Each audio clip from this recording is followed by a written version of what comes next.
Assalamualaikum warahmatullahi wabarakatuh. Bapak sekalian, warga RW 04 Tegarjo Yogyakarta, ini merupakan acara yang acara yang lama tidak pernah ada, dulu pernah ada, ini coba kita adakan lagi. Kali ini narasumber dari Dr. Agus Fitrianto, dokter penyakit dalam, konsultan kanker. Ini kalau bapak-bapak semuanya atau warga RW 4 itu mungkin bertanya-tanya, nanti bisa Dr. Agus memperkenalkan diri, asli mana, kemudian usia berapa, kok bisa di RW 4 kan gitu. Oke, monggo untuk mengawali ini, Dr. Agus silakan. Matur nuwun Pak Nonot. Assalamualaikum warahmatullahi wabarakatuh. Pertama-tama ini saya ucapkan terima kasih pada panitia ini yang sudah mengundang saya, mengamanai untuk ngisi sekedik acara kesehatan, penyuluhan kesehatan ini di RW 4. Nah ini nderek nepangaken nama saya Agus Fitrianto Ahmad. Ini sebenarnya saya secara tidak langsung ya warga sini Pak, ini Pak. Ini saya nyuwun sewu putrane Pak Tugiman Bu Siti. Kalau untuk kerja saat ini saya kerja di RSUD Panembahan Senopati Bantul di Poliklinik Penyakit Dalam Onkologi. Jadi dokter di sana, dokter penyakit dalam tapi yang khusus untuk kanker. Mungkin untuk perkenalan itu saja, Pak Nonot. Ya. Ya, terima kasih Dr. Agus. Kemudian ini kan warga itu kan begini dokter, memang perlu diberikan walaupun sudah pernah menerima penyuluhan, namun kalau tidak diulang lagi mungkin sudah beberapa tahun, kemudian generasinya sudah ganti, mungkin lupa untuk memberikan kepada yang generasi muda. Dan ini monggo Dr. Agus silahkan untuk apa yang perlu disampaikan, dibatasi saja mungkin 2 isu atau 1 isu. Monggo dokter. Matur nuwun. Kalau yang sekarang ini menjadi beban kesehatan atau istilahnya masalah kesehatan yang cukup besar, itu adalah penyakit-penyakit yang tidak menular Pak Nonot. Jadi penyakit tidak menular ini adalah biasanya penyakit-penyakit degeneratif. Degeneratif itu penyakit yang faktor-faktornya lebih ke arah karena pola hidup, karena faktor usia seperti itu. Nah, penyakit tidak menular ini ada banyak. Namun yang paling sering kita hadapi kalau di masyarakat itu adalah sakit kencing manis atau diabetes mellitus yang paling sering kita dapatkan dan kasusnya cukup banyak di masyarakat. Terus kemudian yang kedua darah tinggi atau hipertensi, itu juga cukup banyak. Terus kemudian yang ketiga itu penyakit kanker. Penyakit kanker ini juga termasuk penyakit tidak menular atau penyakit degeneratif. Nah, sebenarnya memang dari penyakit-penyakit tersebut itu bisa kita cegah, istilahnya dengan perubahan pola hidup. Ada akronim ya Pak Nonot perilaku cerdik. Nah, perilaku cerdik itu untuk mencegah supaya penyakit-penyakit tidak menular atau penyakit degeneratif tadi tidak terjadi. Itu. Nah, cerdik itu apa? Cerdik itu C-nya itu cek kesehatan berkala. Jadi minimal meskipun tidak ada sakit itu harus cek kesehatan berkala. Minimal 1 tahun sekali. itu sudah paling minimal, nggih. Cek tensi, cek kolesterol, cek gula seperti itu. Dan saya kira kalau di RW 4 itu dulu sering ada yandu lansia ini. Iya. Saya nyuwun sewu dulu sering bantu, sekarang sudah lama tidak bantu ini. Itu terus kemudian E-nya nyahkan rokok. Nggih. Nah, ini bagi yang merokok nyuwun sewu ini. Gini dokter, ini kan sebagian besar mungkin ya, terutama untuk kaum Adam. Ini memang ngerokok itu asik-asik susah. Itu. Monggo dokter. Ya, memang sulit ya untuk menghentikan rokok ya. Kemudian yang ketiga itu R. R itu rajin olahraga. Olahraga itu kalau bisa ya minimal 150 menit per minggu. Nah, jadi kalau bisa jalan kaki 30 menit ya berarti butuh 5 hari. 5 hari kali 30 menit kan sudah 150 menit. Itu idealnya seperti itu. Ya monggo kalau bisa 1 jam mungkin ya 3 hari sudah cukup, minimal 150 menit per minggu.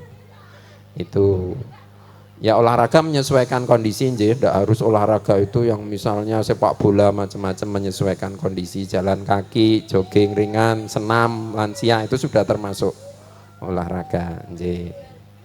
Nah terus kemudian terus D, diet yang sehat. Nah D-nya itu diet yang sehat. Diet yang sehat itu ya diet yang seimbang ya, 4 sehat 5 sempurna. Nah itu jadi ada karbohidrat, ada protein, kemudian ada serat ya. Tetap harus memenuhi 4 sehat 5 sempurna. Itu diet yang sehat ya. Terus kemudian mungkin kalau sudah usia cukup lansia ya yang terlalu manis, gula, kemudian yang terlalu minyak-minyak itu juga dikurangi. Kemudian yang kelima itu I itu istirahat yang cukup.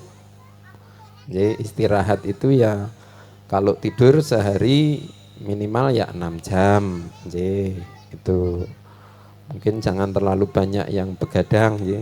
Itu juga tidak baik bagi kesehatan. Terutama ya itu tadi bisa menimbulkan penyakit-penyakit yang degeneratif atau penyakit tidak menular. Terus kemudian K. Nah, ini K-nya itu kelola stres. Nah ini juga susah ini juga ini. Ini sesudah stop rokok jadi stres nanti. Jadi itu. Ya kita itu begitu ceprot lahir wis stres ya. Iya, belum nanti setelah dewasa kemudian dilarang untuk merokok. Bukan dilarang tapi kalau bisa dikurangi. Ya. Karena asalnya kita itu kan tidak merokok. Kemudian sekian tahun kenal dengan rokok. Nah inilah mau berhenti ya susah lah gitu. Gitu ya dokter ya. Nah mungkin itu kalau tipsnya mencegah untuk penyakit tidak menular nih Pak Nonot. Ya mungkin kalau gejala ya memang kadang-kadang tidak spesifik nih. Misalnya kalau darah tinggi ya mungkin keluhannya lebih ke arah cengeng-cengeng atau nyeri kepala seperti itu, tapi memang tidak spesifik. Artinya tidak semua penderita darah tinggi pun ada gejalanya, iya. Terus kemudian kalau diabetes mellitus atau sakit kencing manis, ini biasanya gejalanya itu berat badannya tambah turun, ya. Dulu gemuk, lama-kelamaan jadi kurus. Terus kemudian kencing terutama kalau malam hari banyak sering itu. Nah itu harus diwaspadai sebagai penyakit kencing manis atau diabetes mellitus. Dan darah tinggi, kencing manis ini sebenarnya induk penyakit ya, karena menimbulkan komplikasi macam-macam. Ada bisa menimbulkan komplikasi ke serangan jantung, ada menimbulkan komplikasi ke serangan stroke, ada menimbulkan komplikasi gangguan ginjal seperti itu. Ngaten. Ya, jadi memang pencegahan ya, dokter, pencegahan itu sangat perlu sekali. Tadi sudah melalui ilmu cerdik tadi, paling tidak kita tahu tahu, kemudian ada solusinya, ada langkah-langkah untuk keluar dari cerdik itu. Gitu. Kemudian untuk warga ini nanti dipersilahkan untuk bertanya tentang hal-hal yang telah disampaikan Dokter Agus. Jadi siapapun warga bisa bertanya. Paling tidak ya satu RT satu lah. Kalau di sini ada 6 RT, 11, 12, 13, 14, 47. RT 10 ada? Warga RT 10 yang hadir? Enggak ada ya. Ya nanti paling tidak satu. Atau ketua RT masing-masing bertanya, enggak apa-apa, wong ini sifatnya dari kita untuk kita, oleh kita. Jadi Dokter Agus itu bukan siapa-siapa, artinya tetap warga RW 4. Ya, hanya memang melalang buana lama, kemudian sekarang mencok di Bantul RSUD lah, kita akhirnya terlupakan gitu ya dokter ya.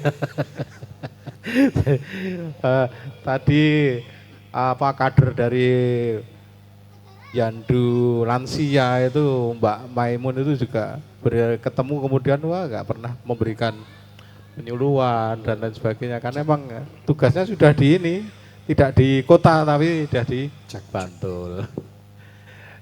Itu Dokter Agus. Kemudian mungkin harapan dari dokter untuk warga RW 4, karena saya menghendaki untuk RW 4 itu spesial bagi Dokter Agus gitu loh. Karena juga dapatnya putri juga di RW 4. Gitu. Apa harapan-harapannya dokter? Iya Pak. Jadi sebenarnya menurut saya udah cukup bagus. Dulu ada Yandu Lansia, nah itu mungkin juga harus dipertahankan ya. Yandu Lansia juga bisa untuk cek gula darah, tensi seperti itu. Nah itu sarana yang menurut saya sudah sangat bagus sekali.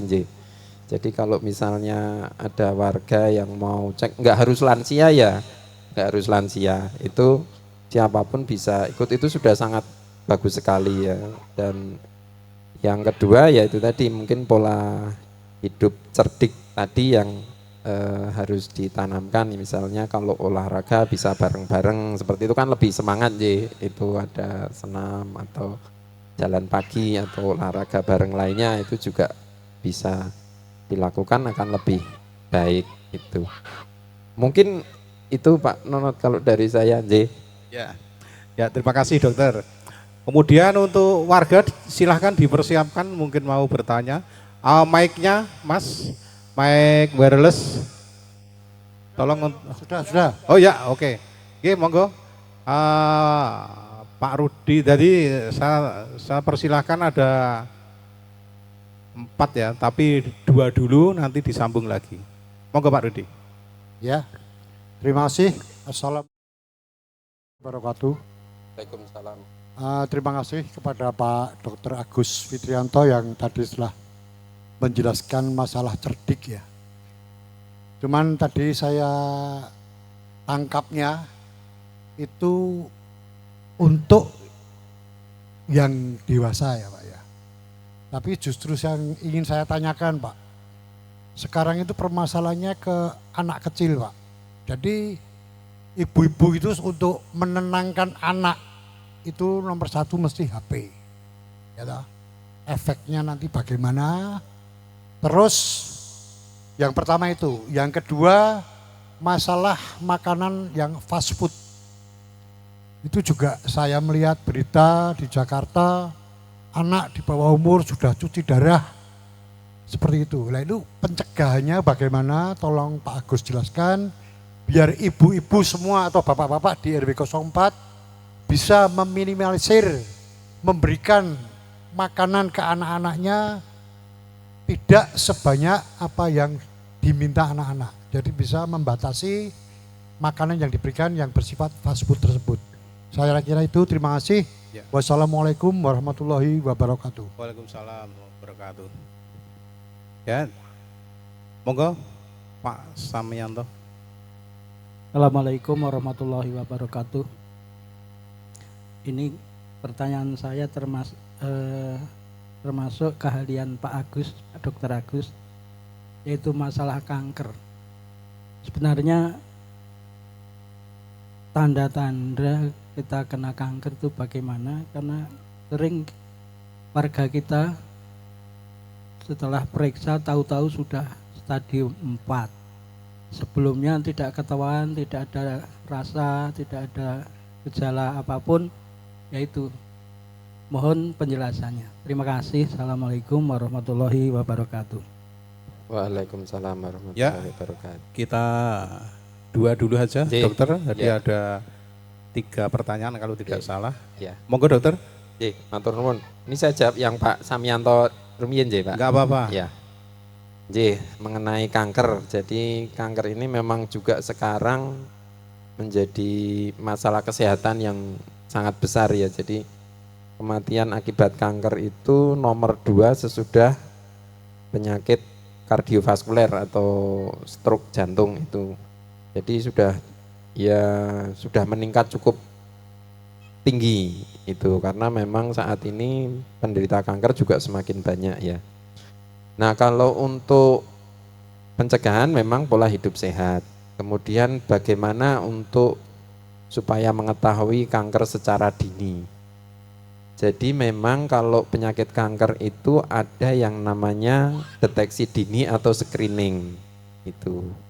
Namun memang deteksi dini atau screening ini mungkin belum menjadi budaya, belum menjadi suatu kebiasaan. Jadi ada beberapa kanker yang cukup sering ditemui di masyarakat itu sebenarnya bisa dideteksi secara dini. Yang pertama, kanker payudara. Jadi kanker payudara itu merupakan kanker terbanyak pada wanita. Itu sebenarnya bisa dilakukan deteksi dini. Cara paling gampang itu dengan sadari. Sadari itu periksa payudara sendiri. Nah itu ya, sadari. Itu tiap bulan dilakukan sekitar 1 minggu sebelum menstruasi atau 1 minggu sesudah menstruasi itu. Nah ada tekniknya sendiri. Nah mungkin tidak bisa saya jelaskan lebih detail, mungkin nanti monggo kalau mau nyari-nyari tentang sadari. Nah itu sebenarnya efektif. 80% kanker payudara itu sebenarnya bisa terdeteksi dengan pemeriksaan yang sederhana itu tadi, diperiksa sendiri ya, dengan pemeriksaan payudara sendiri itu tadi. Itu. Yang kedua, itu kalau untuk kanker payudara itu dianjurkan sesudah usia 40 tahun ke atas itu dilakukan mamografi namanya. Mamografi itu rongsen payudara. Itu 1 tahun sekali idealnya ya. Itu. Kemudian yang kedua itu yang kanker paling sering itu adalah kanker leher rahim atau kanker serviks. Nah, itu sebenarnya deteksi dininya itu sudah tersedia di puskesmas sebenarnya, cuman mungkin belum jadi kebiasaan untuk periksa. Itu dengan IVA atau pap smear. Nah itu sebenarnya sudah tersedia di puskesmas. Nah itu bisa dilakukan 3 tahun sekali atau 5 tahun sekali. Jadi sebenarnya cukup lama ya, maksudnya deteksi dini itu bisa dilakukan tidak harus tiap bulan ya. Itu untuk kanker leher rahim. Kemudian yang ketiga itu kanker usus besar. Ini juga sering kita temui di masyarakat. Nah itu sebenarnya bisa dideteksi secara dini itu dengan pemeriksaan yang cukup sederhana. Jadi pemeriksaan darah samar di kotoran, di BAB-nya, fesesnya itu. Nah pemeriksaannya ya bisa dilakukan di laborat atau di puskesmas. Jadi pemeriksaan untuk mengetahui apakah ada darah di kotoran itu cukup 1 tahun sekali. Ya, itu untuk mendeteksi kanker usus besar. Itu juga sudah cukup baik untuk dilakukan screening karena bisa mendeteksi sampai 70% untuk deteksi awal itu. Nah, itu kapan dilakukan? Kalau untuk pemeriksaan deteksi dini kanker usus besar itu minimal mulai usia 50 tahun. Itu sebaiknya dicek tiap tahun untuk darah samar di kotoran. Ya, kecuali kalau ada faktor risiko lain, misalnya bapak atau ibunya juga menderita kanker usus besar misalnya pada usia 50 misalnya. Nah, itu harus putrane harus mendeteksi dini itu 10 tahun lebih awal. Jadi mulai usia 40 tahun itu sudah harus deteksi dini. Tapi kalau tidak ada faktor risiko 50 tahun itu. Nah, fungsi deteksi dini itu untuk apa? Itu untuk mendeteksi supaya kanker itu bisa terdeteksi pada stadium yang awal. Karena kalau secara medis itu stadium awal itu insya Allah bisa sembuh. Ya, itu dengan modalitas terapi yang ada saat ini itu. Memang kalau sudah stadium lanjut, ya memang secara medis stadium 4 itu memang nyun sewu mungkin sulit untuk disembuhkan. Itu nah fungsi dari deteksi dini untuk itu supaya terdeteksi lebih awal stadiumnya sehingga nanti pengobatannya bisa lebih mudah dan bisa sembuh. Itu kalau untuk kanker, 3 kanker yang paling sering. Sebenarnya modalitasnya cukup sederhana untuk pemeriksaannya, tapi mungkin belum menjadi kebiasaan untuk cek itu. Ngaten mungkin kalau untuk Pak Samianton J. Kemudian yang kedua Pak Rudi J. Nah ini yang problemnya anak-anak suka main HP dan makan fast food ini ya memang cukup susah J. Ini terus terang saya juga bukan dokter anak ya, jadi ya mungkin jawabannya nanti kalau kurang pas juga nanti derek ditambahkan ya Pak Nonot ya. Kalau untuk main HP jelas memang harus dibatasi J, untuk anak-anak ya, selain mengganggu konsentrasi belajar, kemudian juga kesehatan mata seperti itu juga mungkin kalau kita tidak bisa mengendalikan kadang-kadang di sosmed, di HP itu kan semua hal bisa diakses, bisa diakses. Nah itu juga nanti akan mengganggu atau juga menimbulkan ya secara psikologis atau gangguan perilaku itu bisa terjadi kalau pada anak-anak, sehingga memang harus dibatasi. Nah kalau untuk fast food atau junk food ini memang biasanya fast food atau junk food ini kan yang dipentingkan rasanya ya, kandungan garamnya sangat tinggi, kandungan gulanya sangat tinggi. Nah sebenarnya itu yang membahayakan itu ya, jadi kandungan minyaknya juga sangat tinggi, itu yang membahayakan itu. Karena kalau kandungan gulanya tinggi meskipun anak-anak juga bisa menjadi diabetes mellitus lebih awal. Itu kandungan gula yang tinggi, kandungan garam yang tinggi itu juga mungkin bisa mengganggu misalnya ginjal seperti itu. Nah itu yang sebenarnya harus kita hindari ya, nyun sewu kalau bisa ya masak sendiri di rumah gitu. Yang jelas harus dihindari kalau untuk junk food atau fast food, karena memang kandungan gula, kandungan garam, kandungan minyaknya sangat tinggi sekali. Begitu ya untuk warga semua ya. Ini mohon maaf Dok karena waktunya sangat-sangat terbatas. Saya minta alokasi waktu itu sebetulnya 20 menit. Namun ini sudah hampir 15 menit sebetulnya, tapi ini sudah lebih. Jadi mohon maaf sekali lagi kepada warga yang mungkin sudah mulai ini ya, mulai ingin bertanya, nanti bisa sinau sendiri begitu, di YouTube mungkin ada dan medsos yang lain ada. Jadi medsos jangan digunakan untuk hal-hal yang negatif, namun digunakan untuk hal yang positif. Itu Dr. Agus, terima kasih sekali atas Pak. Kehadiran, kemudian memberikan sesuatu kepada warga yang ini sangat-sangat bermanfaat sekali. Terakhir dokter mungkin ada pesan khusus untuk warga? Yang jelas itu tadi mungkin perilaku sehat cerdik itu monggo nanti bareng-bareng diwujudkan. Oke, jadi perilaku cerdik ini oleh-oleh atau ilmu dari Dr. Agus, silahkan nanti dilaksanakan begitu dalam kehidupan kita sehari-hari. Ada kurang lebihnya mohon maaf untuk Dr. Agus, terima kasih sudah hadir, dan demikian dialog interaktif pada malam hari ini karena masih ada beberapa agenda yang lain. Terima kasih. Assalamualaikum warahmatullahi wabarakatuh.